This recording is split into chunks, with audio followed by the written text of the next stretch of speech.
What would Cappy do in my situation? All right. Hey, so I'm single, no kids, 30-year-old guy living in Chicago. I graduated from college with a degree in computer science without any student loans. I've been working in the computer science field for over 7 years now. Up to this point, I've managed to save around $650,000 through minimalism. How do I get the monies? This is split between retirement accounts and normal brokerage account.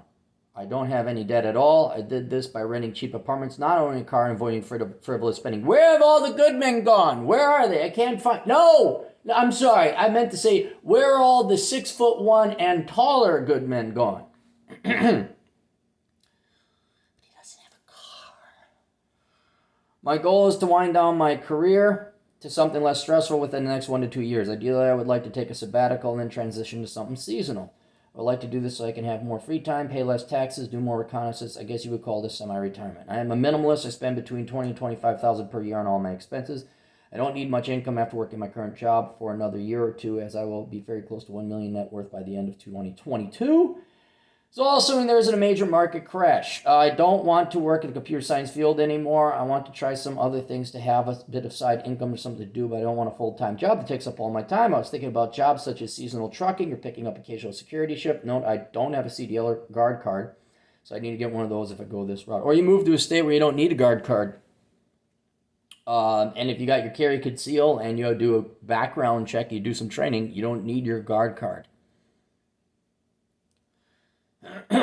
One fear I have is this might be harder. Wait, where to go? Oh, so I need to get those if I go this route. I don't currently own any property. I'm not sure where I want to settle down. I still need to do more national and international reconnaissance to determine that. One fear I have is I might be harder to rent or buy a place after I quit my 6-figure W-2 job. Yes, do not buy a place. Do not get a mortgage until... do not quit your job until you get a mortgage. Like if you needed a mortgage. Because they're going to need your W-2 income to qualify you.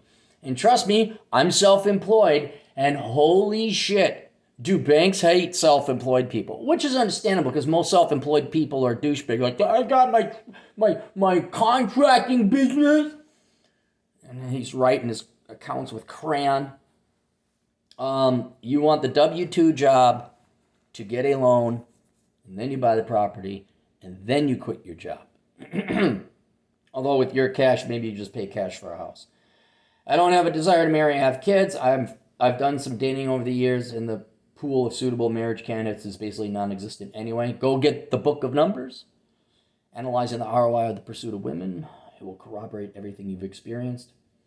They're all either fat and massive debt, leftist, or all of the above. Don't forget tattoos and blue hair. My question is simply this: what would Assel do in my situation? All right, one, you're going to toughen the fuck up.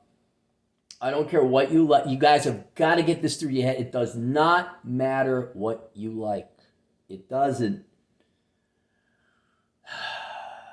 Hold on to your job. All right?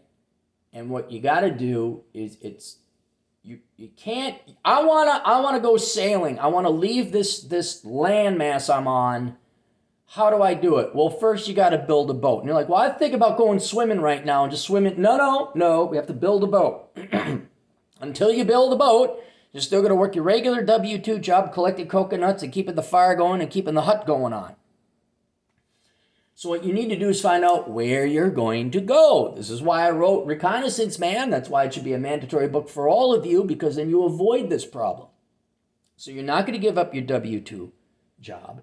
You're going to rent a car. You're going to learn to drive a car. Don't become Chad Elkins where it's like, I kind of know how to drive a car. No, learn to drive a car. And then you need to conduct reconnaissance, because there ain't no point in you quitting your job until you know where you're going to go. Now, if where you're going to go is just conducting reconnaissance and living out of a van for the next 2 years, okay, that's a destination. Then you know.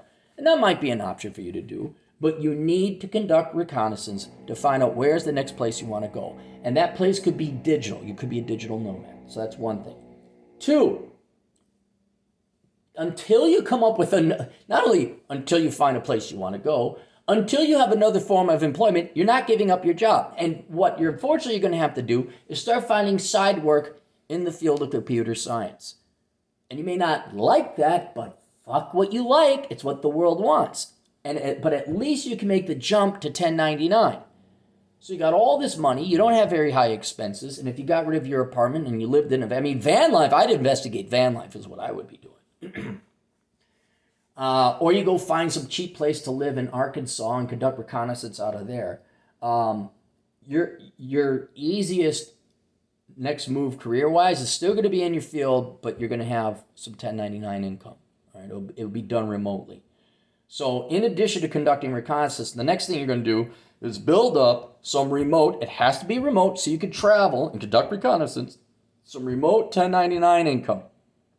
All right, I got to contact recruiters, find some kind of something that's in that, because then it's going to pay you a decent hourly wage. You better make it and get by. One thing, the tornado chasing kid, what he does is, if he's not chasing tornadoes, and he's in van life too, he'll go and do Grubhub, he'll deliver food, and that's enough for him to get by. Pays for gas, so that's another thing you think of.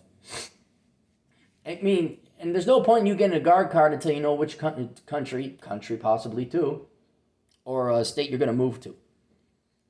And then I wouldn't buy a house. I wouldn't even necessarily buy a house in the United States. I mean, I traveled the United States, find out where you want to go. If you're really worried about a collapse or something, you might want to consider Alaska, Montana, Idaho, North Dakota, South Dakota, Utah. But that's down the road. But until you find a place where, like, oh my God, this is where I belong, I would not be buying property. I'd still be squirreling money away into a diversified portfolio. Also, do you have crypto and do you have silver? I'll ask that of everybody. And I don't know what cryptocurrency is at right now. I wish it would come down. It's a little bit pricey, but did you diversify into that?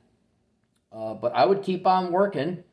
And while you're working, making ways to get out through 1099 income, traveling to do your reconnaissance, remote independent location, work if you can make that jump.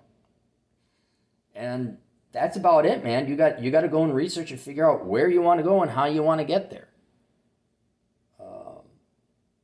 So that's it. P.S. Bachelor Pad Economics should be required reading of all men. That book is a golden masterpiece. A goddamn masterpiece. Yes, it is. All my works are masterpieces. The world just doesn't understand. It doesn't appreciate me.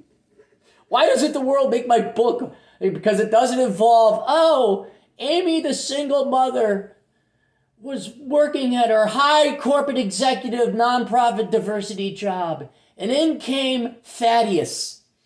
Thaddeus was a well-hung investment banker, cowboy, astronaut, philanthropist. Even though Amy was an average-looking single mom, he had a liking for her. Until you write that shit, ain't no one gonna buy. And then the sassy black wise woman says, Amy, you better look for that guy, Johnson, the nicer fella than that Thaddeus fella. But then there's Johnson. Johnson's a nice guy. He's a heart of gold. And she doesn't know secretly that he's an heir to the Fortune 500 company. All right, there you go, Toodles.